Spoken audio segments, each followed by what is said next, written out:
Glória a Deus. Então vamos fazer uma oração agora. Senhor Deus, eu coloco esse momento, Deus, diante de Ti, Senhor. Peço que o Teu Santo Espírito ilumine, Deus, o meu coração para ministrar essa palavra. Ilumine também o coração dos irmãos para ouvir esta palavra. Que a igreja seja abençoada e também aqueles que nos ouvem pelo rádio, Pai. Que os irmãos, aqueles que não concordam, muitos ouvem de repente a palavra, não concorda com algumas coisas, porque não conhece o contexto todo, porque ouviu pouco, porque não conhece bem, não ouviu as outras mensagens talvez, porque se ele ouvir a mensagem toda, por exemplo, todas as mensagens que eu estou ministrando aqui sobre a história da igreja, ele vai compreender o contexto total e ele vai entender. Então essa também é para aqueles que estão nos ouvindo pelo rádio, para que tenham paciência, que ouçam mais. Às vezes você ouviu só um pouquinho, e aí o pouquinho que você ouviu dá a impressão fora de contexto, dá a impressão que está errado e você não concorda. Porque quando aquilo está fora de contexto é ruim mesmo.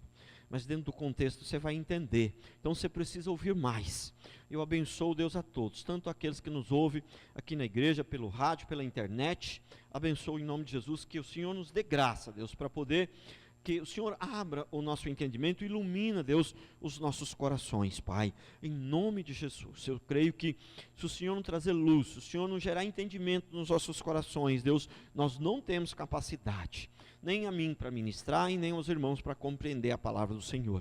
Por isso nós dependemos de Ti, Deus, nós precisamos, nós necessitamos que a Tua mão seja estendida, Deus, para a nossa causa, Pai, em nome de Jesus. Amém.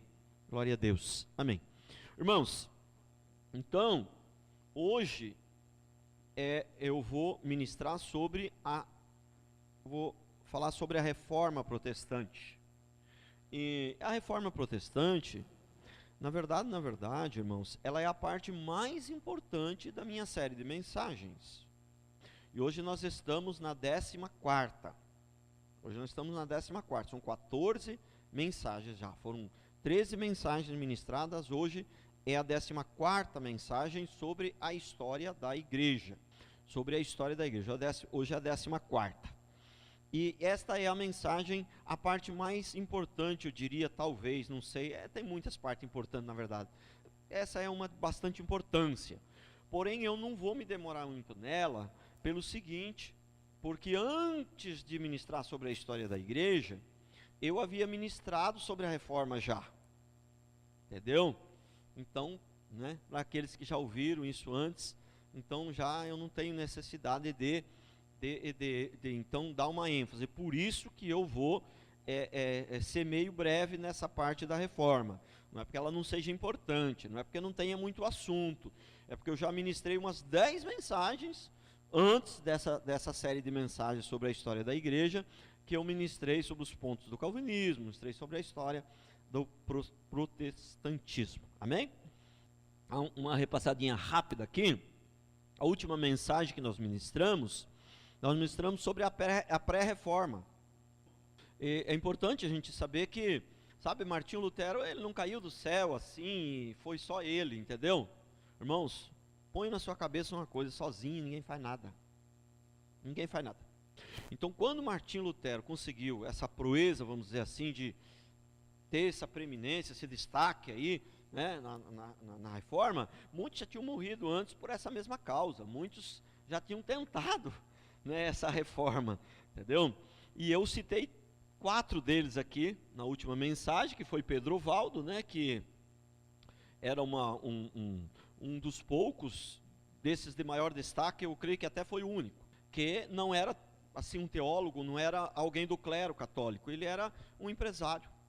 Esse Pedro Valdo, ele era um empresário, e os seguidores dele se chamavam os valdeses. Então ele era um empresário, um homem muito rico, né? E ele deu tudo que tinha, não tudo, ele segurou uma partinha para trás, um pouquinho para trás para poder sobreviver, mas deu a riqueza dele toda, doou para a causa dos pobres e tal. E ele batia muito de frente com esse negócio aí da riqueza da igreja católica e tal. Então esse homem, ele foi assim, tipo 320 anos mais ou menos antes de Martinho Lutero. E depois veio John Hus, John Wycliffe, um teólogo inglês também, que foi um que bateu também forte contra essa riqueza da Igreja Católica, os padres. A ênfase dele também era a questão da separação da igreja e Estado. Ele não concordava com esse negócio de Estado e igreja, tudo uma coisa só. A igreja mandava na igreja, mandava no... Era autoridade religiosa, mas ao mesmo tempo era autoridade civil também. Quer dizer, o Estado e a igreja se misturou numa coisa só.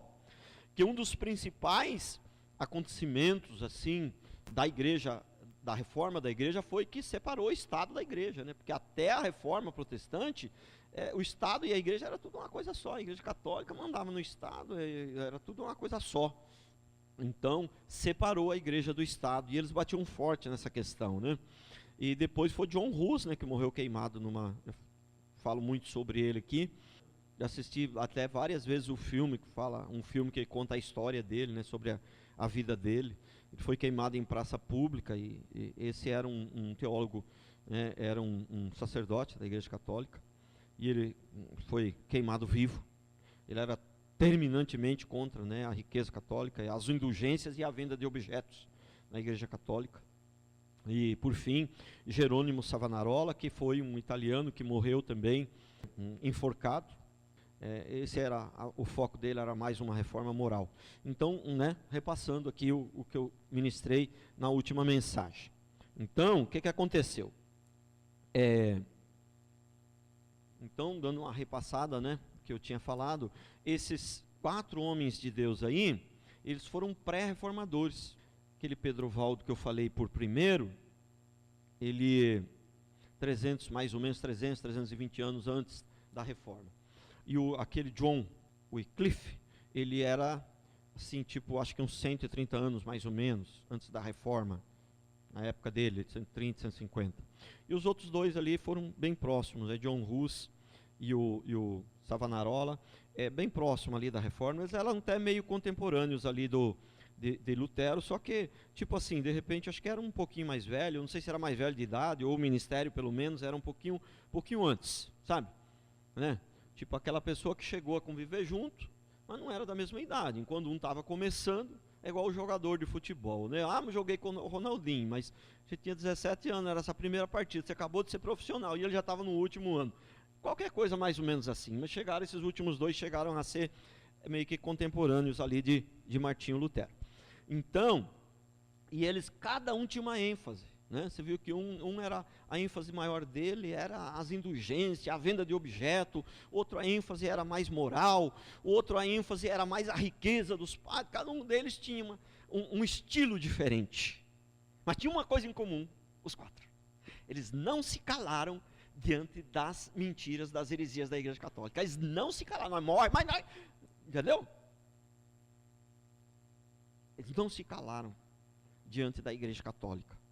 Então, a frase de Martin Luther King: o meu medo não é o grito dos maus, mas é o silêncio dos bons. O mal só prospera quando os bons se calam. O mal só prospera quando os bons ficam de braço cruzado. Não, tudo é amor, Deus vai fazer. É verdade que Deus vai fazer, mas Ele quer ver alguém se levantar como instrumento, né? E é verdade que é Deus que faz, sim, isso é uma verdade absoluta.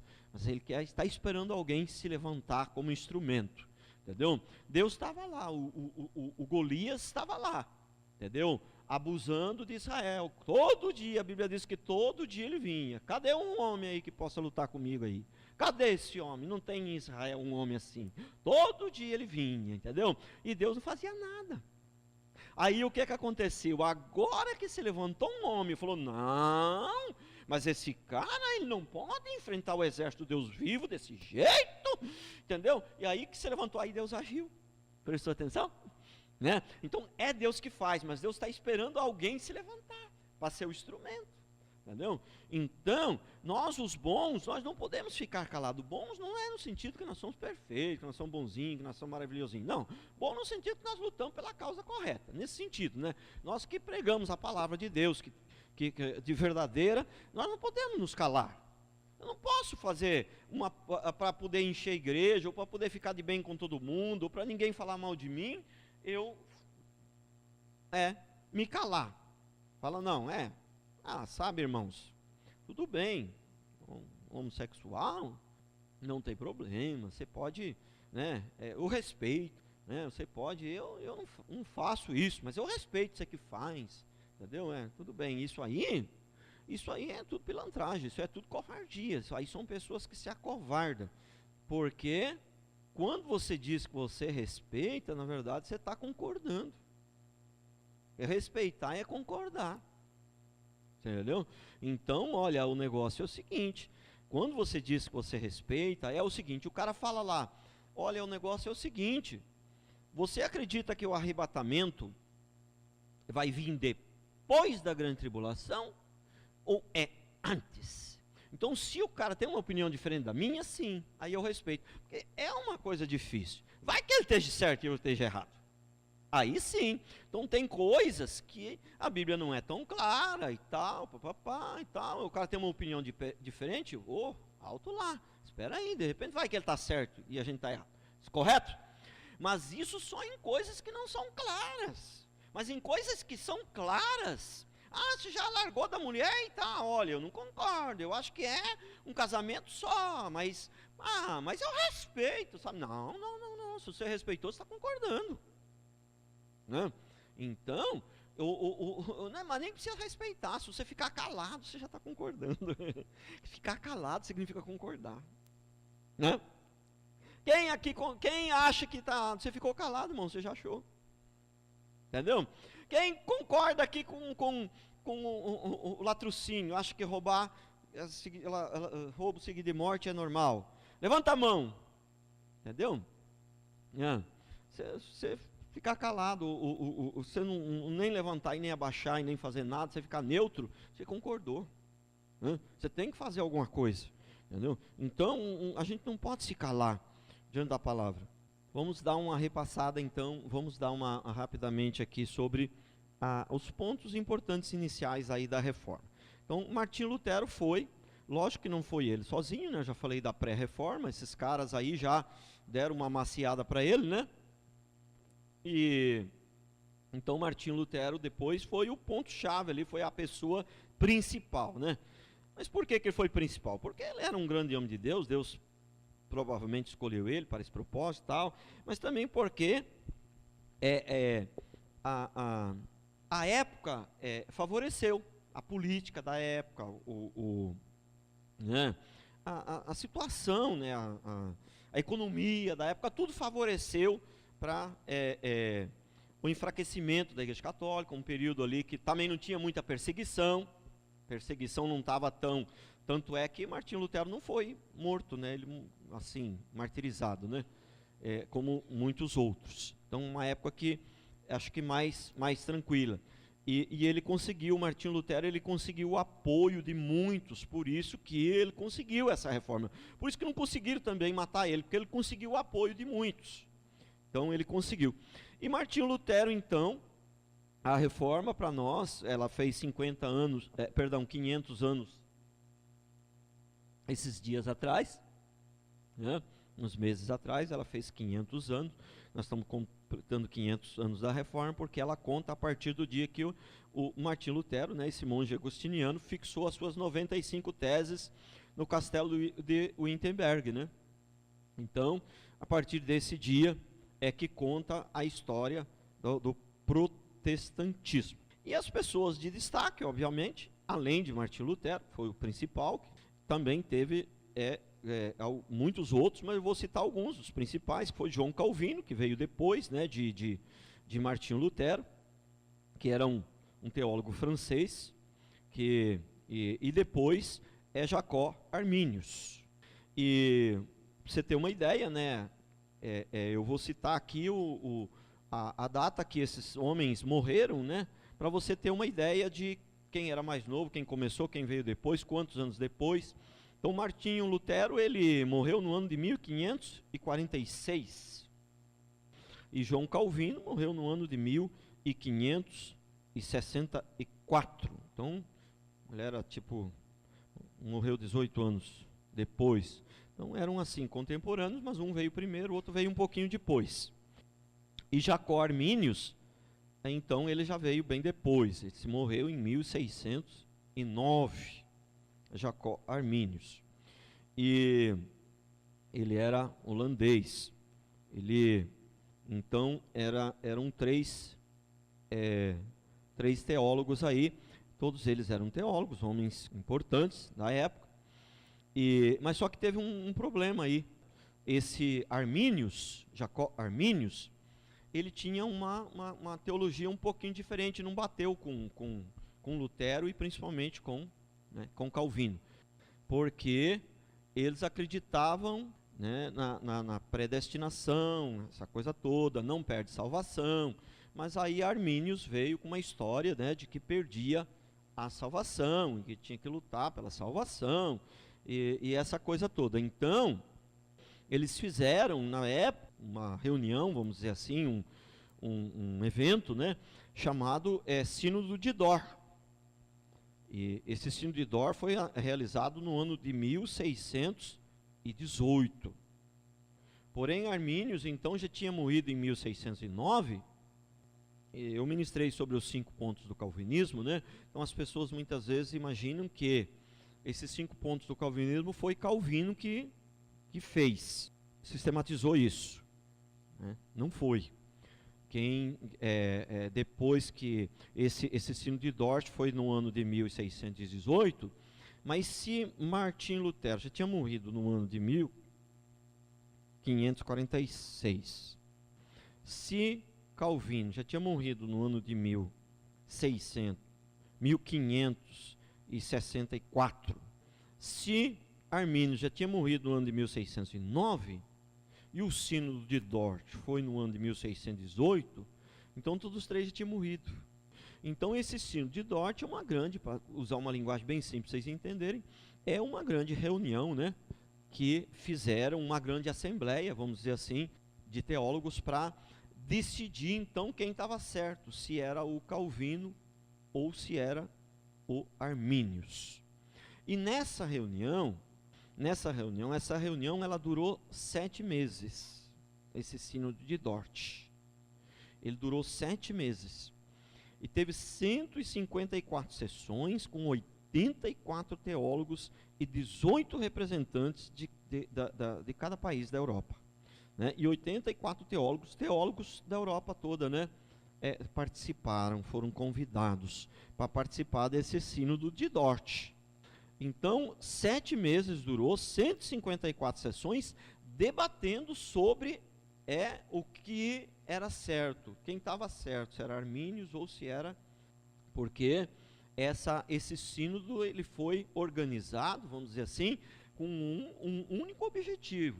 Quer dizer, se não foi o único, pelo menos esse era totalmente o principal. Era de resolver essa questão dessa incompatibilidade que havia ali entre Arminius e entre, né, Calvino. E Calvino era mais ou menos ali parecido com o Martim Lutero. Agora o Arminius já era uma outra coisa bem diferente. Tinha que ter fé e tal, mas a salvação era meio pelas obras, perde a salvação, não admitia totalmente que era pela obra, mas se perde a salvação, então é porque tem que ter obra e tal, e aquela coisa toda.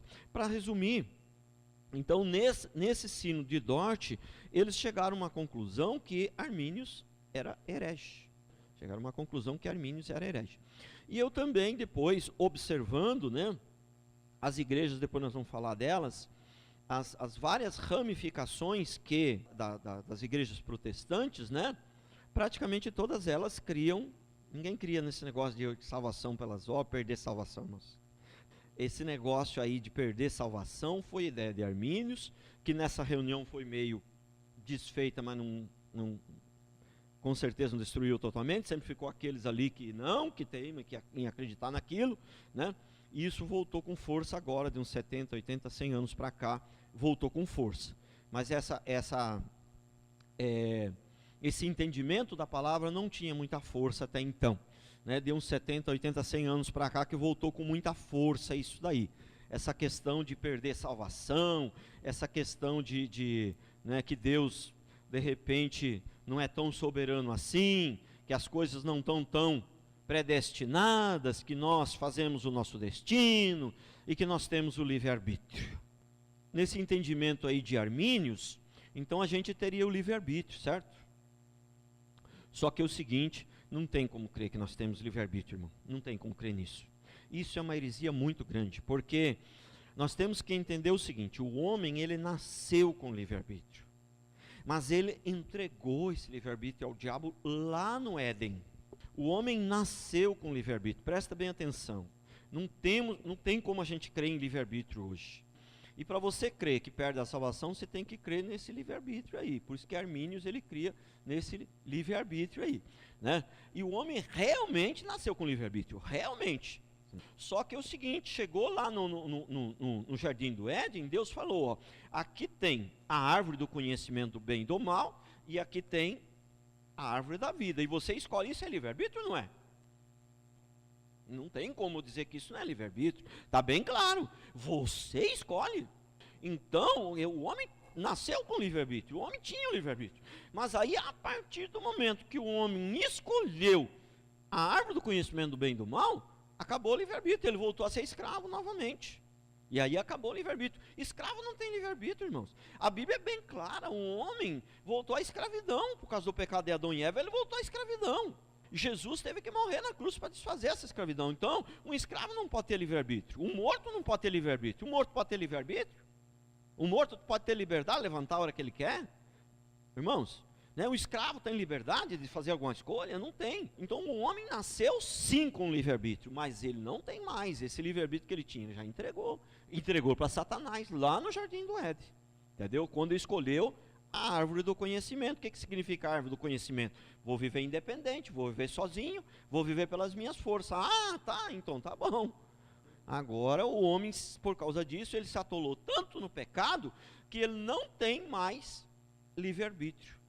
Vamos dizer assim, eu nunca ouvi ninguém falar isso, mas vamos dizer assim, se é que o homem tem algum tipo de livre-arbítrio, ele teria, por exemplo, um livre-arbítrio assim de fazer um pecado grave ou gravíssimo. As duas escolhas que ele tem é essa: eu vou fazer esse grave ou vou fazer aquele gravíssimo. Livre-arbítrio de fazer o bem ele não tem mais. Ele não consegue mais fazer o bem por si só. Ele não tem mais força, ele não tem mais fazer o bem por si só.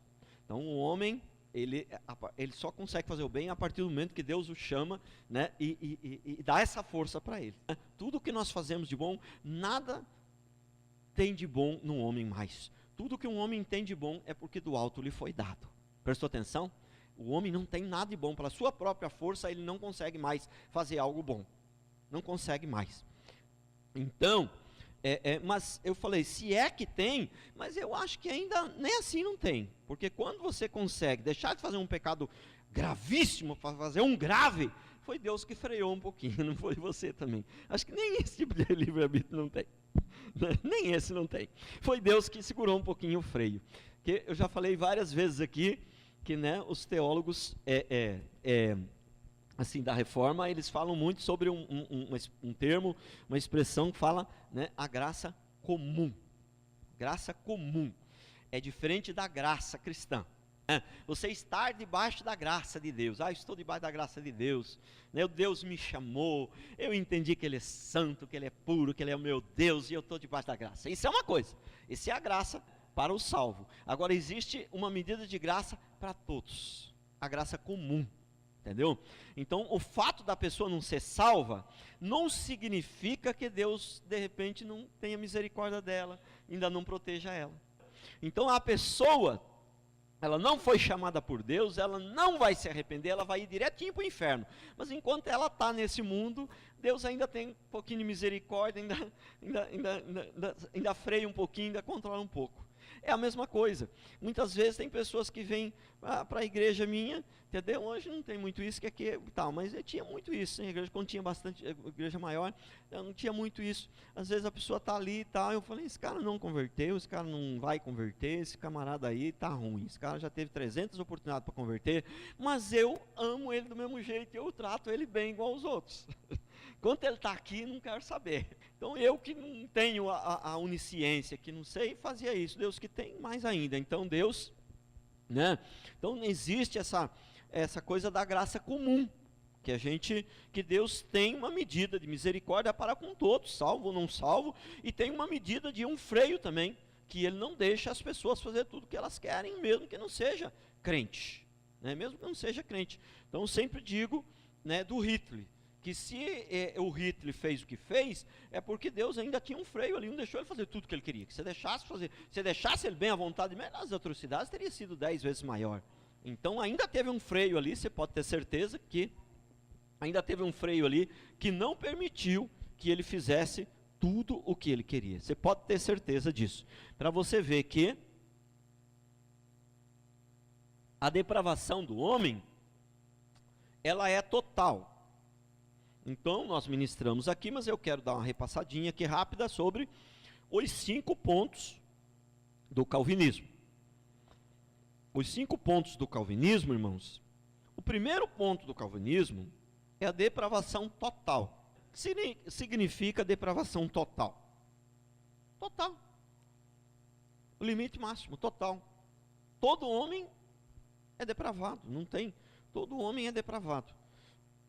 Fala, pastor, eu estou já há uns 10 anos na igreja, não sou depravado não. Deus te chamou, e aí o Espírito Santo, você nasceu de novo, e aí tem o Espírito Santo agora morando em você. A velha natureza ainda existe, mas você já tem melhorado, você já não tem mais, lógico. Mas estou falando, o homem sem Deus, ele é totalmente depravado. E é lógico que quando a gente converte, então, Deus começa um processo de mudança ali, que vai até o dia que a gente, enquanto a gente viver, vai existir esse processo de mudança. Deus então inicia o processo de mudança. Mas a princípio o homem, todo ele, sem exceção, ele é depravado. Então o nível de depravação do homem é tudo igual. Porque o homem, quando ele caiu, prestou atenção, o homem quando ele caiu, caíram todos para o mesmo nível. O homem caiu, mas tem um cara lá que ele está num nível mais baixo, mais depravado do que o outro.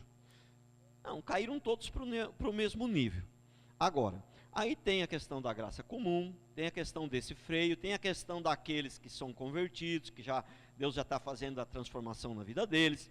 Tem a questão daqueles que não são convertidos ainda, mas que são eleitos, e não converteu ainda, mas vai se converter, entendeu? Então tem muitas questões aí, que é só Deus mesmo para explicar, né? A gente não dá para saber, é só Deus mesmo que conhece o coração do homem, quem ele chamou, quem ele não chamou, quem vai converter, quem não vai converter. Então tem muitas questões aí nesse sentido. Mas a princípio o homem todo ele caiu na depravação total, zero. Então o que acontece? Tem um cara morto aqui, 13 anos, tadinho, novinho. Aí tem uma moça ali, tem 21, está morta também. Aí tem um senhor lá, tem 80 anos, está morto também, está os 3 mortos. Está os 3 mortos. E aí, mas qual que está mais morto do que o outro? Eu acho que aquela aqui que tem 13 anos está menos morta, ela é mais novinha, né? Aquele de 90, de 80, talvez está mais morto que o outro. É assim que funciona? Não, se está morto, está igual, estão os 3 no mesmo estado. Concorda? Então, no sentido espiritual, prestou atenção como isso é profundo?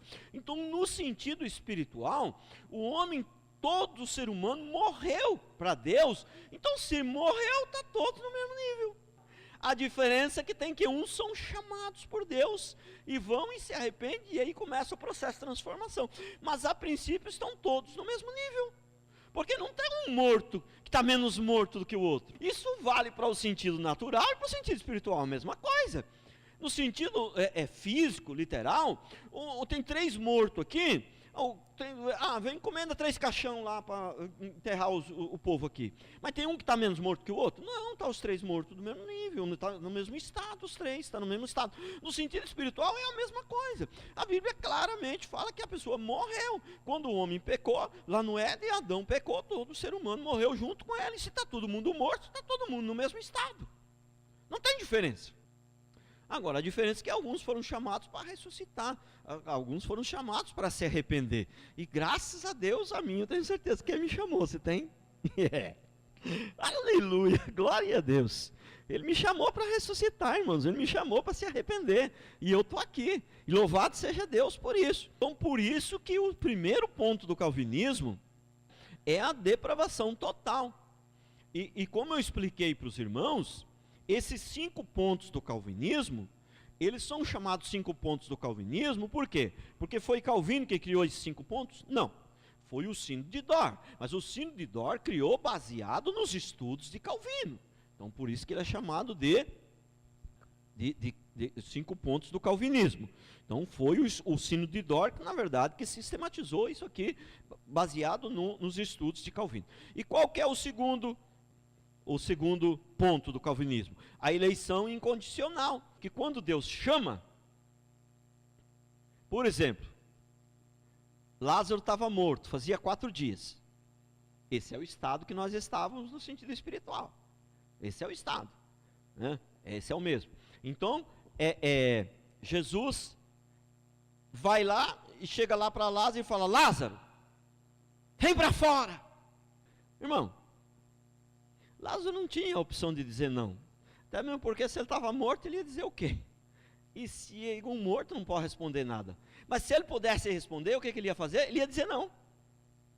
O ser humano, veja bem, se a pessoa morreu, eu vou lá e chamo ele, e ele diz sim, peraí, então não está morto. Então ele era convertido. Você entendeu? Então ele não está morto. Então se tem uma pessoa do mundo lá, aí eu vou lá e falo para ela assim: olha, o negócio é o seguinte, cara, você não conhece Jesus? Não. Mas eu quero falar um negócio para você. Vê se você entende o que eu estou te falando aqui. Ó, Jesus morreu, ressuscitou e tal, tal. E aí ele entendeu tudo na hora. Falou: não, entendi tudo. Pô, esse cara não estava morto, esse cara estava vivíssimo. Se o cara está morto, ele não vai entender. Ele não vai entender nada, a menos que Deus o chame. E a menos que esse chamado seja incondicional, ele vai dizer não, porque a sua natureza, a natureza dele é contrária a Deus. Se ele tiver a opção de dizer não, ele vai dizer não, porque a sua natureza é contrária. Porque um homem, ele age de acordo com a sua natureza. E a sua natureza, ela é contrária a Deus. Eu ministrei aqui que o homem, quando ele pecou, ele se tornou escravo do diabo e ele passou a odiar a Deus. E se ele odeia a Deus, e aí você chama ele e fala: Deus está ali, vamos lá para conversar com ele, o que ele vai dizer? Vamos? Então ele não odeia a Deus. Se ele aceitar de bate-pronto, e for, então ele não odeia a Deus. E segundo a Bíblia, o homem irmãos, essa doutrina é claríssima, eu já ministrei aqui para os irmãos. O ser humano, ele passou a odiar a Deus, porque a partir do momento que o ser humano se atolou no pecado, entendeu? O pecado, ele faz com que a pessoa odeie a Deus, ela querendo ou não querendo. Não adianta você não querer odiar a Deus. Se você estiver atolado no pecado, você vai odiar, porque o pecado que está em você, ele vai fazer com que você odeie a Deus. Entendeu? Então todo ser humano passou a odiar a Deus. Por isso que a Bíblia fala inconstantemente de reconciliação, de fazer a reconciliação. Reconciliação você faz entre quem? Entre 2 inimigos. E o homem virou inimigo mortal de Deus. Por isso que a Bíblia fala sempre da morte de Jesus, trouxe reconciliação. A morte de Jesus foi para trazer reconciliação. E isso é repetido na Bíblia, tipo, centenas de vezes. Acho que centenas não é exagero. Sim, acho que 200, 300 vezes é repetido na Bíblia. A respeito da morte de Jesus, foi para reconciliar o homem com Deus. Reconciliar por quê? Porque eram inimigos. E a expiação ilimitada é uma expiação. A expiação fala, né, da salvação, do perdão dos pecados. Então a expiação ilimitada no sentido de que quando Deus chama, não tem limite, o perdão é total. Perdoou o pecado do passado, do presente e do futuro. Não tem mais como você ir para o inferno, porque a expiação, ela é total, ela é passado, presente e futuro. Porque não adianta você pagar a dívida do passado se você está sabendo que a pessoa vai fazer mais dívida. Não adiantou nada. Deus, sabendo disso, que a gente tinha uma dívida muito grande e a gente ia continuar fazendo dívida, ele foi e pagou a do passado, a do presente e a do futuro. Então a expiação, ela é ilimitada. A expiação está falando do perdão, né? O perdão, o pagamento da dívida é ilimitado, ele pagou total. Então não tem mais como a gente perder a salvação. Eu falo para você, se existisse a possibilidade de perder a salvação, eu, que não sou o rei da cocada, que não sou uma santidade em pessoa, mas que sou um homem de Deus, assim, que me dedico, que tenho me esforçado para fazer o melhor, eu perderia ela umas 10 vezes por dia. Agora, pessoas que não estão assim tão, né, dedicadas na obra assim, perdiam umas 300 vezes por dia. Não tem como, sabe? É um absurdo esse negócio de perda de salvação. E o quarto ponto é a graça irresistível. Porque você não tem como resistir a Deus, você não consegue resistir a Deus. Porque se você pudesse, se Deus desse a permissão para você resistir, você ia resistir, não ia adiantar. Então o chamado é irresistível, você não tem como resistir. E aí então vem aquele negócio, mas e se eu pecar, como é que vai fazer? Então, né? Então a gente pode viver no pecado, então, já que não perde a salvação, aí então a gente pode ir viver no pecado e vou me desviar e vou aproveitar a vida, como diz o povo do mundo aí, já que não perde a salvação. Mas aí vem o quinto ponto do calvinismo, que fala da perseverança dos santos. E a perseverança dos santos, que ela fala sobre o quê? Que quem é salvo vai ter as obras. Você não é salvo pelas obras, mas você é salvo para as obras. Então as obras não vêm primeiro da salvação. Primeiro eu tenho boas obras para ser salvo. Não, primeiro vem a salvação para depois ter boas obras. Então a perseverança dos santos é o seguinte, que Deus fez a obra completa. Se Ele te escolheu antes da fundação do mundo, e se Ele levou você ao arrependimento, que a Bíblia diz que é a bondade de Deus que te conduz ao arrependimento, Romanos, se não me engano, mas não é só um lugar que fala, tem uns 2 ou 3 lugares que falam sobre isso. Mas tem um que é bem claro, a bondade de Deus é que te conduz ao arrependimento. Então, se Deus, Ele te chamou, te escolheu antes da fundação do mundo, se Ele te conduziu a se arrepender, se Ele amoleceu o seu coração para se arrepender, se Ele te chamou para você aceitar Ele, Ele vai te conduzir, Ele não vai permitir que você fique na lama do pecado, Ele não vai permitir. Você entendeu? Então aí que fala a perseverança dos santos. A Bíblia diz que se conhece a árvore pelo fruto. Então, pelas obras se conhece a árvore. Então, se a pessoa está atolada no pecado lá e falou assim, eu não perdo salvação mesmo, estou atolado no pecado, o que significa? Significa que ele nunca foi salvo, significa que ele não entendeu nada, significa que ele não se arrependeu, que não é escolhido, que ele não é filho de Deus, que ele não é coisa nenhuma.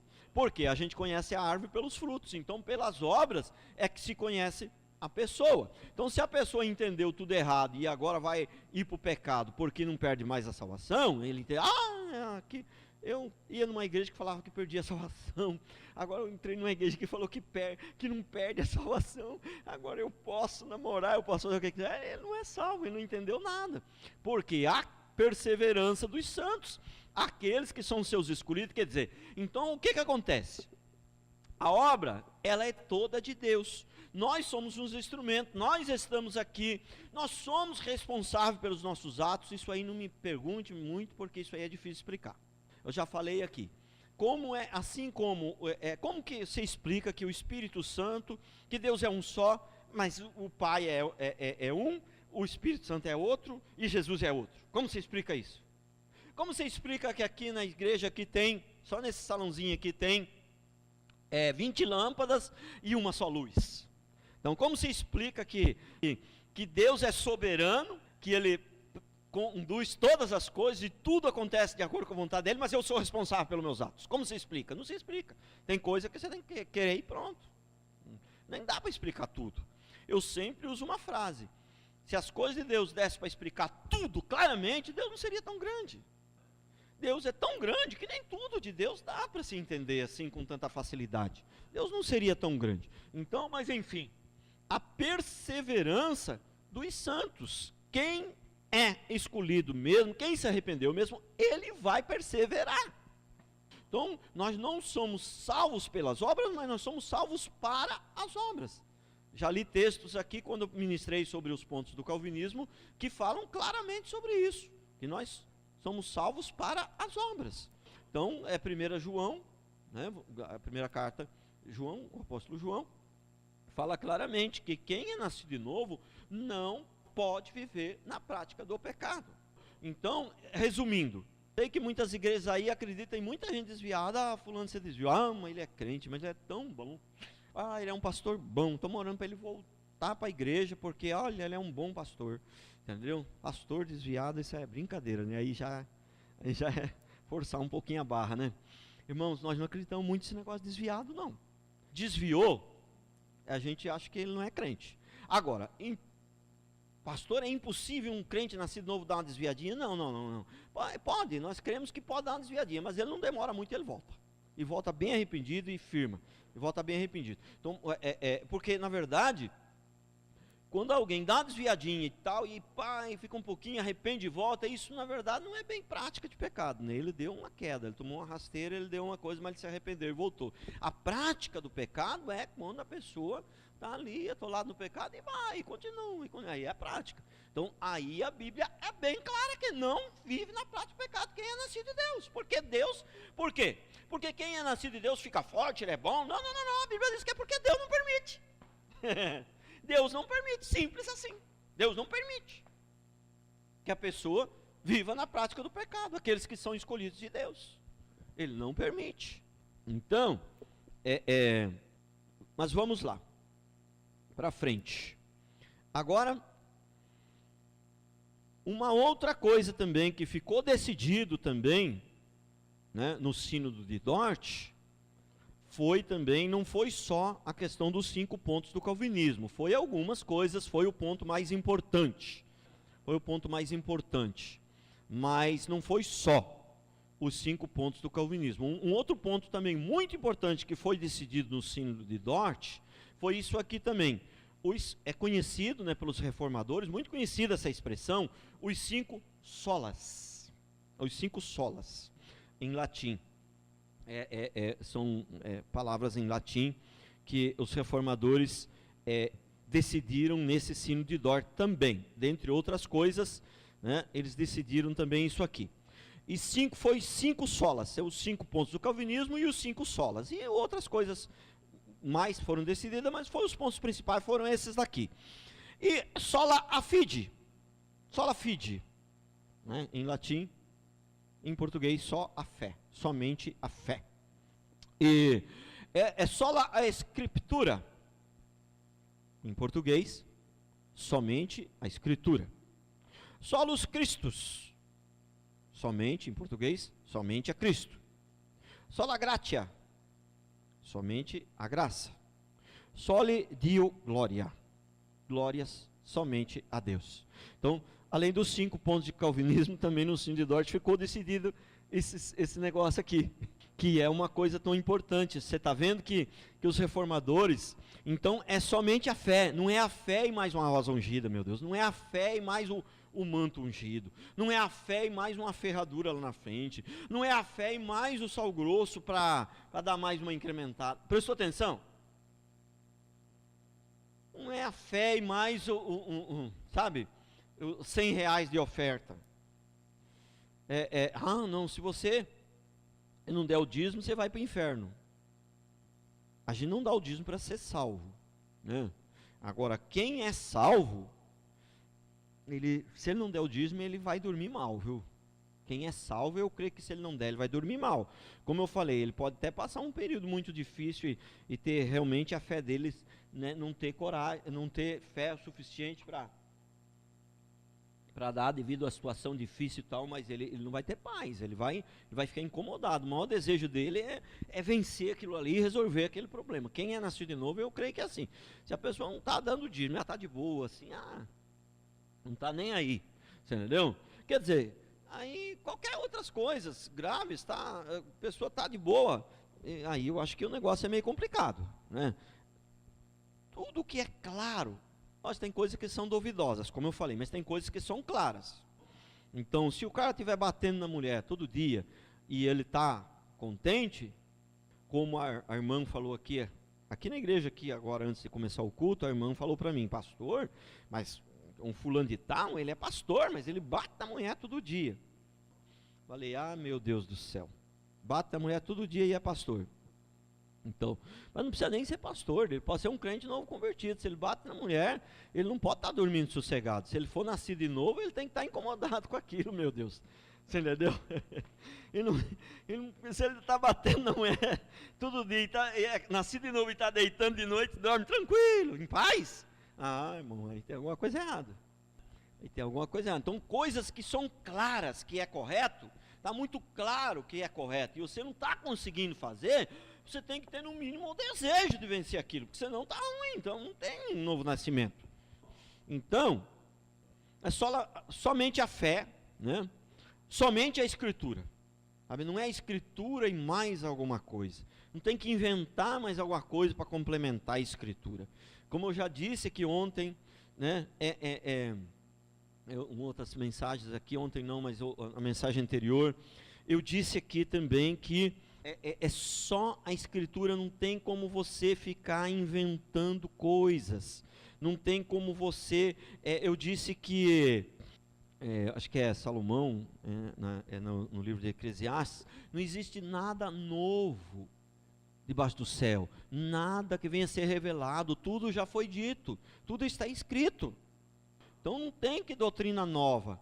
Os reformadores, quando eles né, surgiu a reforma ali, a gente observa os estudos deles, o entendimento deles, era voltar às Escrituras, era voltar ao passado. Não era nenhum reformador teve um encontro com Deus e recebeu uma revelação nova. Nenhum. Olha, nem Martinho Lutero, nem John Hus, nem Savonarola, nem Calvino, nem Arminius, que era o que foi considerado ali meio herege ali, também, nem esse também, nenhum deles falou que teve um encontro com Deus, e Deus falou, não, eles tiveram um encontro com a palavra, com as Escrituras, e nenhum deles falou que teve uma revelação nova, que Deus deu uma mensagem nova, não, pelo contrário, eles tiveram entendimento das Escrituras, e a reforma protestante o objetivo dela era voltar ao passado, voltar às Escrituras, era voltar às Escrituras, por isso que eles botaram essa sola aí, né? Somente a Escritura, e somente a Cristo, não tem esse negócio de intermediário, Papa é intermediário, o sumo pontífice que faz a ponte, não tem esse negócio de intermediário, e somente a graça, o que é? A força é só do Senhor, é Ele que faz a obra, é 100%, não é assim Ele que faz a obra 99%, e nós fazemos 1%, não, e aí esse 1% nós já estragava tudo. A obra é 100% de Deus, nós somos apenas o instrumento, nós somos apenas, mas então a gente não faz nada, não é que a gente não faz nada, a gente tem que se dispor, mas quem vai fazer a obra é 100% Ele, porque se tivesse 1% da parte nossa, nós já íamos falhar na nossa, aí já não ia ter jeito, Ele faria os 99% dele, eu não faria o meu 1%, não adiantou nada, dava tudo errado. Então, só lhe dei glória, só a Ele a glória, só Ele a glória. Então, olha quanto que as pessoas estão dando glória a outros aí, né? O quanto que elas estão dando glória. Elas estão dando glória à Aparecida, estão dando glória para a Basílica de São Pedro, estão dando glória para o Templo de Salomão, estão dando glória para a Rosa Ungida, estão dando glória para o tapete de fogo, para o manto ungido, estão dando glória para o título, apóstolo, ali apóstolo, a mim toda a glória. Eu acho engraçado porque eles falam assim, né? Geralmente esses apóstolos, esses falsos, eles falam assim, olha, vai vir o homem ungido, estou resumindo assim, né? Mais ou menos, cada um tem o seu estilo próprio, mas é mais ou menos, o tom é mais ou menos esse. Então, vai vir um homem ungido, ele tem o poder, ele fala, as coisas acontecem, ele impõe as mãos, é o ministro, é o ungido, é o fulano. Aí, tudo aquela honra e aquela glória. Aí no final eles falam, mas quem foi que te curou? Ah, foi Jesus, entendeu? Mas é só para disfarçar, porque ele já tinha tomado toda a glória para ele, depois fala, mas quem foi que te curou? Foi Jesus, entendeu? É só um disfarce, que ele já tinha tomado a honra e a glória todinha para ele, todinha. E é somente a Ele a honra e a glória. Deus não divide a glória dele com ninguém, em hipótese alguma. Em hipótese alguma, Deus não divide a glória dele com ninguém, né? Deus não divide a glória dele com ninguém. Estamos terminando, irmão. Então, para encerrar, eu queria falar aqui sobre as principais igrejas reformadas, as igrejas protestantes, né? As igrejas luterana, né? A igreja protestante, anglicana, anabatistas, presbiteriana, congregacional, batista, metodista e a puritana, né? Então, o nome já diz, né? A maioria aqui, o luterana, né, são os seguidores de Lutero. Então, o que acontece?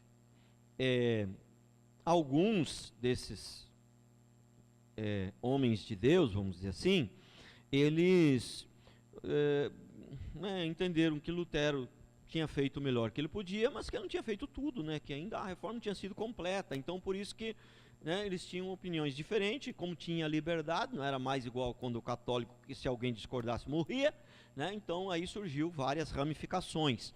Lógico que essas ramificações não foi tudo num dia só, não foi no dia que Martinho Lutero botou lá, eu não concordo, eu vou para lá. Outro, não, isso aí foi no passar de anos, né?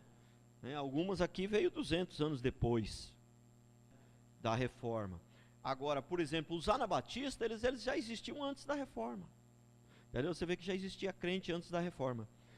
Crente sempre existiu, né? Não existia a igreja, não me canso de repetir isso. Não existia a igreja como denominação, sistematizada, organizada. Mas crente avulso, não, avulso eu falo não no sentido negativo, né? Não que se ele é crente de verdade, não existe sentido negativo para quem é crente de verdade. Para quem é crente de verdade, nascido novo, tudo é positivo, não existe nada negativo, né? Então, avulso no sentido de que não, estava ali, lutando meio que sozinho ali, né? Então, esses anabatistas, por que eles eram chamados de anabatistas?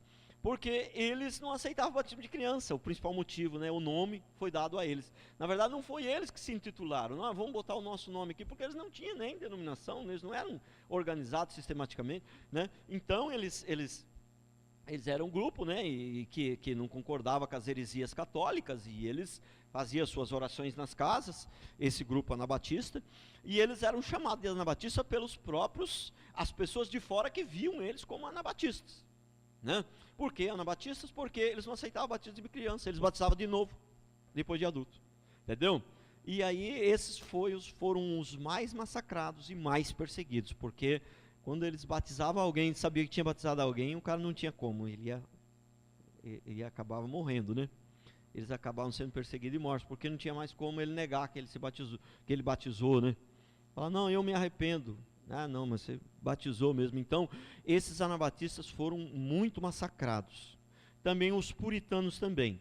Mas alguns estudiosos creem que esses anabatistas foram os que foram mais massacrados, porque a ordem era do Papa, a ordem era, batizou de novo, mata. Quem estiver batizando de novo, esse povo que está batizando as pessoas de novo aí, mata. E esse nome anabatista é porque eles estavam, batizando novamente. Mas a maioria dessas coisas aqui, eles não tinham os pensamentos totalmente 100% assim calvinistas, não 100%, mas praticamente todas essas denominações aqui, elas concordavam ali com 90% a 80% do calvinismo, entendeu? Tinha as coisas, eles foram todos influenciados por Santo Agostinho, que morreu lá no ano de 420, que já lutava contra as heresias católicas, lá no ano de 420, só para você ter uma ideia. Ele era um bispo católico, mas ele já lutava contra as heresias católicas lá naquela época. Então, sempre houve pessoas que lutavam contra as heresias católicas. Inclusive, nos meus estudos ali, eu descobri uma coisa que eu fiquei bastante impressionado, que alguns estudiosos dizem que houve alguns papas que tentaram moralizar a igreja católica, admitiram inclusive o erro. Não, a igreja que nós estamos errados, nós estamos em pecado, a gente se arrepende, e tentou moralizar, mas os católicos, mas o povo não aceitava, o catolicismo não aceitou, ele não conseguiu, veja bem, o Papa, ele parece que tinha autoridade para fazer o mal, entendeu? Quando ele ia fazer o mal, quando ele dava as ordens dele que não eram boas, o povo obedecia, mas quando o Papa queria moralizar e queria fazer o correto, o povo não obedecia. Prestou atenção? Inclusive que teve alguns papas que ficaram meio assim, chocados com as torturas que eram muito violentas e que mandaram diminuir, mas o povo não obedecia. Não obedecia. Então o que eu falo para vocês é o seguinte: se você passa, presta atenção, isso me chamou muita atenção, porque aí eu fui orando e fui pensando, falei, irmãos, é isso. Você pensa uma coisa quando está muito errada, quando ela se atola demais no erro, não tem mais volta, irmão. Não tem mais volta. Por isso que eu creio até que quem é chamado por Deus, por isso que eu até creio que esse povo que já casou 3, 4, 5 vezes, é uma confusão, é filho com aquela mulher, com aquela outra, com mais aquela outra, uma confusão. Eu não creio que esse povo vai converter. Porque sabe por quê? Se ele fosse escolhido de Deus, Deus não teria permitido ele se atolar tanto. Entendeu? A coisa quando desbandeia demais, exageradamente, não tem mais conserto, irmãos. Não tem mais conserto. Porque é mais ou menos o seguinte, aí eu fiquei meditando e fiquei orando. Falei, poxa, o Papa dava a ordem de fazer as coisas erradas. Os católicos, os padres, os bispos, as coisas obedeciam. Mas quando entrou um Papa, mas parecia que queria moralizar, queria fazer a coisa certa, o povo não obedecia. Os bispos, os padres, os monges não obedeciam. Entendeu? Então, o que eu fiquei pensando? Eu fiquei pensando, um pai que ensina os filhos a usar droga, ensina os filhos a roubar. Você entendeu? Depois ele fala, olha irmão, olha meus filhos, isso aqui está errado, vamos para a igreja. Os filhos não querem ir não, irmão. Enquanto ele usa droga, eles iam com ele vai para a igreja, o filho não quer ir, na maioria das vezes eles não querem ir não. Prestou atenção? Então é o que acontecia. É o que acontecia. Está acabando o meu tempo, mas eu queria falar, eu não vou falar sobre todas essas igrejas, mas eu queria falar rapidamente aqui sobre os puritanos. Rapidamente. Esses puritanos também foram bastante perseguidos, e o nome deles, puritanos, eles ganharam esse nome, sabe por quê? Porque eles eram puros. Por quê?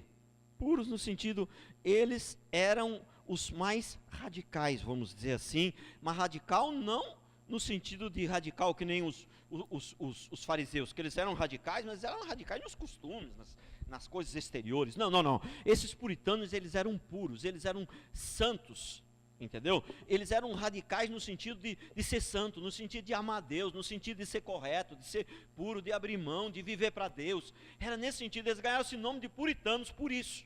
Mas aí, esses puritanos influenciaram principalmente toda a Europa, mas principalmente, né, nos Estados Unidos. Que, né, os Estados Unidos, eu estava lendo um dos estudiosos que estava lendo uma matéria dele, ele falou que os Estados Unidos, não seria os Estados Unidos se não fosse, né, a reforma protestante, se não fosse os protestantes e principalmente os puritanos.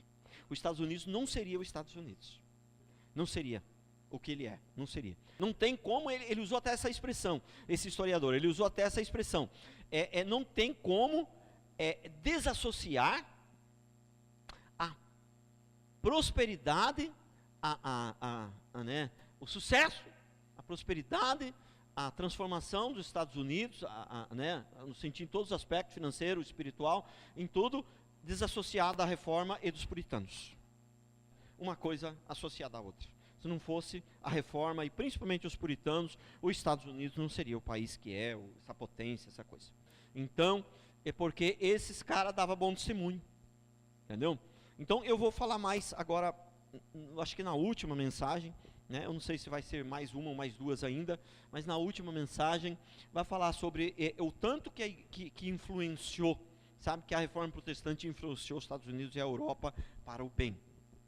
Então, aonde, principalmente a Inglaterra, a reforma, a Inglaterra, foi o Reino Unido, foi assim, impactado em todas as áreas, entendeu? Prosperou, transformou, as leis mudaram, tudo mudou com a reforma protestante.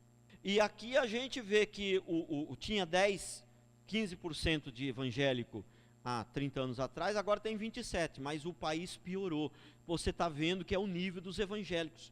E quando o cristianismo prospera de verdade, que são crentes de verdade, irmãos, o Estado também prospera, o Estado também muda, as leis seculares também mudam, tudo muda. É impossível, onde Deus chega de verdade, não haver transformação em todas as áreas.